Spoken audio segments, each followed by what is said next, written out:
आप सभी को मेरी नमस्ते और जय हिंद। मेरा नाम मुरारी जी है और मेरे YouTube चैनल पे एग्जाम रिव्यू ऑफिशियल पे आप सभी का स्वागत है। आज जिस टॉपिक पे एक्चुअली ये वीडियो जा रहा है वो टॉपिक बहुत इम्पोर्टेंट है, खासकर उन सभी के लिए जो अभी तैयारी कर रहे होंगे। उनको ऐसा लग रहा होगा कि अभी एग्जाम्स जो एक्चुअली ALP के होंगे पहले दिसंबर में, फिर जनवरी और फरवरी में जेई के होंगे, फिर टेक्नीशियंस के होंगे, तब एनटीपीसी के होंगे। बहुत लंबा समय है, आराम से अभी सोते हैं और धीरे धीरे आज नहीं पढ़ते हैं कल पढ़ेंगे, कल नहीं पढ़ते हैं परसों पढ़ेंगे और फिर ऐसे ही करते करते समय निकालने की सोच रहे हैं। मैं ऐसा बता दूं दोस्तों कि समय निकालना ही पड़ेगा, जो निकालना चाहे निकाल ले। लेकिन पूरे देश में लगभग 8,000 बच्चे तो ऐसे होंगे जो पढ़ रहे होंगे और जिनकी नौकरी लगेगी उन करोड़ों लोगों में जो इस फॉर्म को अप्लाई करेंगे। तो अगर आपको 8,000 में आना है, देखिए ये रियलिटी है, इसको एक्सेप्ट करना पड़ेगा। बहुत लोग इस चीज को इस तरह से बोल रहे हैं कि आप यहाँ से अप्लाई कर दीजिए और यहाँ सीट ज्यादा है। मैंने हर समय आपको रियलिटी दिखाने का काम किया है, क्योंकि अगर आप रियलिटी से भागोगे तो आपका सिलेक्शन नहीं होगा। और रियलिटी ये है कि आप अपने आप को पहचानिए कि आपका मॉक में कितना मार्क्स आ रहा है। और फॉर्म भरने के लिए बहुत जरूरी है कि अगर मॉक टेस्ट में आपके 50 नंबर आ रहे हैं और आपका घर पड़ता है कोलकाता में, आप कोलकाता जोन भरने की सोच रहे हैं, तो ये आपकी सबसे बड़ी बेवकूफी हो सकती है। हो सकता है कि इसके कारण आपका प्री भी ना निकले। इसलिए पहले आप अच्छे से मेहनत कर लीजिए। अभी भी 10-20 दिन बचे हैं फॉर्म भरने को। तो अगर आपने फॉर्म नहीं भरा है तो पहले अपने आप को एनालाइज कीजिए कि आप जिस जोन में भर रहे हैं क्या आप उस जोन के कंपटीशन को झेल सकते हैं। मैं ऐसा बिल्कुल नहीं कर रहा हूं कि कोई अगर भर दे और वो उसको कर नहीं सकता है। हर कोई कुछ भी कर सकता है, असंभव कुछ भी नहीं है। बस इच्छा शक्ति होनी चाहिए कुछ किसी भी चीज को करने के लिए। तो मैं इसी के साथ मैं एक ये बोलूंगा कि अगर आप लोग मेरी उस वीडियो को नहीं देखे हो कि कितने मार्क्स के आधार पे किस जोन को भरना है, तो आप जरूर जाइए और उस वीडियो को देखिए। अगर आपके जितने भी मार्क्स आ रहे होंगे, मैंने उसमें साफ साफ अपने एक्सपीरियंस को पूरा उसमें निचोड़ के डाल दिया है। क्योंकि मैं काफी एग्जाम्स काफी मॉक्स तो मैंने इतने लगा रखे हैं, क्योंकि अभी हमारे को हम सिर्फ मॉक्स ही दे पाते हैं। मॉक्स देकर ही अपना जो भी है पहले का पढ़ा हुआ उसको ब्रश अप कर पाते हैं। तो मॉक्स के आधार पर अपना जोन को सेलेक्ट सेलेक्ट कीजिए और रियलिटी को एक्सेप्ट कीजिए। और कैसे पढ़ना है, क्या पढ़ना है, क्या गलती करता है विद्यार्थी अगर जोन सेलेक्ट करता है, तो उसमें उसकी क्या गलती रह जाती है। अगर वो जोन अच्छा सेलेक्ट कर लेता है फिर भी सिलेक्शन नहीं होता है, उसमें क्या कारण है? उसमें कारण है कि पढ़ने के तरीके में। आपको जो पढ़ना है आप उस चीज को पढ़ ही नहीं रहे हो, और जो नहीं पढ़ना है उसके पीछे दिन रात लगे हुए हो। तो चलते हैं हम लोग एक बार जरा सा नोटिफिकेशन में, और मैं आपको वहां पे समझाऊंगा कि क्या करना है। एकदम सिंपल और संजीदे तरीके से समझा दूंगा। उससे ज्यादा कुछ मत करिए। अगर कुछ कर भी रहे हैं तो जरूर आपका सिलेक्शन होगा। बस वो जितना बता रहा हूं उतना कर लीजिए।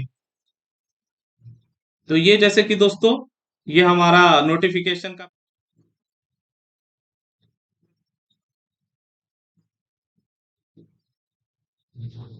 हाँ, ये आ गया CBT 2। अच्छा, CBT 2 तब देंगे जब CBT 1 निकलेगा। पहले CBT 1 चलते हैं दोस्तों। सबसे इंपॉर्टेंट देखिए, GA, मैथ्स और रीजनिंग। रीजनिंग के लिए क्या करना है? सब लोग बहुत परेशान है रीजनिंग के लिए क्या करें क्या करें। कुछ मत कीजिए, कुछ मत कीजिए। रीजनिंग के लिए सिर्फ मॉक्स देते रहिए बस। अगर आपका रीजनिंग में कोई टॉपिक गलत होता है, जैसे डाइस गलत होता है, जैसे मान लीजिए कैलेंडर गलत होता है, उस चैप्टर को पढ़िए। पढ़ने के लिए बहुत सारा सोर्स है, उसके लिए मैं मना नहीं करता हूं। आपको जैसा अच्छा लगे, अगर आप बोलोगे तो मैं वो भी बता दूंगा। रीजनिंग बेवकूफी नहीं करना है, आपका कंप्लीट हो जाएगा। ये बात को जान जाइए। अच्छे से मॉक्स देते रहिए और एक समय ऐसा आ जाएगा कि रीजनिंग में आपको 30 में 27, 28, 29 सही होने लगेंगे। फिर आता है मैथ्स। मैथ्स देखिए, मैथ्स आपका पूरा पूरी डिपेंड करता है आपके क्या बोल सकते हैं, मेहनत पर। आप कितना मेहनत कर रहे हैं। और मेरी बात मानिए, कोई भी एक बुक उठा लीजिए बढ़िया, जो आपको लगे। क्योंकि एक बार अगर आप बुक बना लेंगे ना, तो आपको एक कॉन्फिडेंस हो जाएगा अंदर से। अगर आप मान लीजिए टाइम एंड वर्क का कोई भी एक बुक का 50 सवाल लगा चुके हैं, तब एग्जाम में आपको बैठोगे तो टाइम एंड वर्क का क्वेश्चन कैसा भी आए आप उसको सॉल्व कर ही लोगे। तो एक जो भी आपके पास बुक हो, मैं ये नहीं बोल रहा हूं कि आपको स्पेसिफिक बुक लीजिए, लेकिन एटलीस्ट उस बुक को एक बार कंप्लीट कर जाइए। अभी बहुत 4-5 महीने समय है। अगर हर हफ्ते में भी एक चैप्टर बनाओगे तब भी तुम्हारा कंप्लीट हो जाएगा 5 हफ्ते में, 5 महीने में 15 चैप्टर। ठीक है। तो बस टारगेट लेके चलिए कि 1 वीक 1 चैप्टर। ओके। अच्छे से।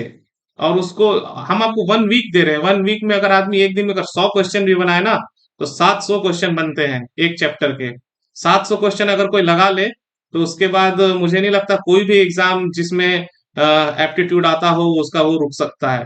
तो अगर देखिए नौकरी लेना है तो मेहनत तो करना पड़ेगा। कोई शॉर्टकट तो है नहीं। मैं हमेशा बोलता हूँ मेहनत का कोई सब्स्टिट्यूट नहीं होता है। ठीक है। मेहनत आप कीजिए, सफलता आपको मिलेगी।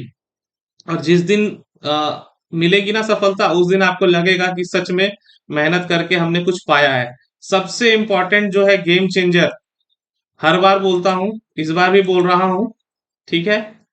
जो आपका जीए है, जीए के लिए कौन सा बुक पढ़ना है, क्या करना है, देखिए मैं आपको श्योर शॉर्ट सिंपल सॉल्यूशन बता रहा हूं, बस सिंपल। इससे ज्यादा कुछ मत करिए, नहीं तो आप फिर फंसेंगे। जीए के लिए सबके पास एक बुक होती है लूसेंट की। बस आप लूसेंट को पढ़ जाइए। और उसके बाद करंट अफेयर्स सबसे इंपॉर्टेंट है, क्योंकि मेरिट तो करंट अफेयर्स ही बनाएगा। ये बात मेरी 100% मान लीजिए। 2-2 घंटा 3-3 घंटा नहीं दीजिए। आपके पास जो भी एक मैगजीन आती है, हर जो भी राइटर मैगजीन निकालता है वो ऑथेंटिक ही रहता है। आप किसी भी एक को आधा घंटा बस समय दीजिए डेली। मैं 100% बोल रहा हूं कि अगर 10 भी क्वेश्चन करंट अफेयर्स का है तो आपके एक भी नहीं छूटेंगे। एक दो छूट भी गए अगर मान लो ऐसा टफ आ गया, नहीं तो 9-8 तो बनेंगे ही। तो आप जनरल अवेयरनेस के लिए करंट अफेयर्स को फोकस कीजिए और लूसेंट पढ़िए बस, और कुछ मत करिए। और स्टैटिक जीके के लिए अगर आपको परेशानी हो रही होगी तो स्टैटिक जीके के लिए कोई एक 40-50 टॉपिक है, वो मैं समय आने के साथ वो करा दूंगा। एकदम पहले आप लूसेंट कंप्लीट कर लीजिए। लूसेंट कंप्लीट करने के बाद आप करंट अफेयर्स पढ़ते रहिए, अभी समय है। स्टैटिक जीके क्या है, वो जीके का ही पार्ट है, लेकिन उसको स्टैटिक फॉर्म में पढ़ना है। तो स्टैटिक जीके के लिए भी मैं आपको एक बुक बता दूंगा, नहीं तो मैं खुद ही उस सीरीज को कंप्लीट करा दूंगा आपको। तो ये रही आपकी पूरी। इससे बाहर कुछ मत करिए। अगर आप सोच रहे हैं कि हम 10 किताब लेके 10 किताब को बना जाए, तो आप फिर गड़बड़ कर दोगे और आपका एग्जाम बेकार हो जाएगा। प्री निकालने के बाद फिर मेंस में, मेंस का स्ट्रेटेजी बताएंगे मेंस के लिए। पहले अभी प्री पे पूरा फोकस कीजिए। जो आपका सिलेबस भी देखिए प्री में जैसे है कि आप पर नंबर सिस्टम, डेसिमल्स, फ्रैक्शन, सभी बुक में नंबर सिस्टम का होगा ही क्वेश्चन। नंबर सिस्टम के क्वेश्चन को बना जाइए। कितना नंबर से कौन सा डिवाइड होता है, तो 8 से डिवाइड होगा तो क्या होगा, 9 से डिवाइड होगा तो क्या होगा, 11 से होगा तो क्या होगा, एलसीएम, एचसीएफ, रेशियो, प्रोपोर्शन, सभी बनाते ही हैं, सभी पढ़ भी रहे होंगे।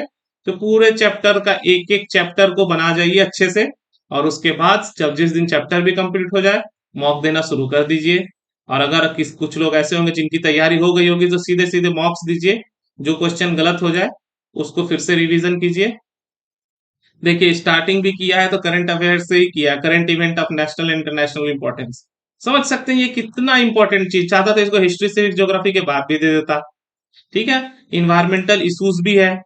इन्वायरमेंटल इश्यूज के लिए आपको थोड़ा सा इन्वायरमेंट भी पढ़ना होगा, वो भी मैं पढ़ा दूंगा। चिंता मत कीजिए। एग्जाम से 1 महीने पहले जब रहेगा तो मैं स्टैटिक और इन्वायरमेंट कंप्लीट करा दूंगा आपको। एकदम उसके लिए बेफिक्र रहिए। और जब सेकंड स्टेज का समय आएगा तब तक मैं सेकंड स्टेज की भी तैयारी करवाऊंगा, गाइड करता रहूंगा। आपका काम है चलने का। अगर आपको नौकरी लेना है तो रात में ऐसा नहीं कि 11:30 बज गया, 12 बजने वाला है, 10 बजने वाला है तो हम सो जाते हैं। तो सो जाएंगे तो फिर वो खो जाएंगे भाई। जो सोता है उसको तो कुछ मिलता नहीं है। आपको जागना पड़ेगा। जागोगे तब जाके आपको फल मिलेगा। तो पढ़ाई करते रहिए, मॉक टेस्ट देते रहिए। सबसे इंपॉर्टेंट है डेली अगर एक मॉक भी दे दिए 6 महीने तक, तो फिर आपकी चीफ कमर्शियल कम टिकट सुपरवाइजर की नौकरी कहीं नहीं गई।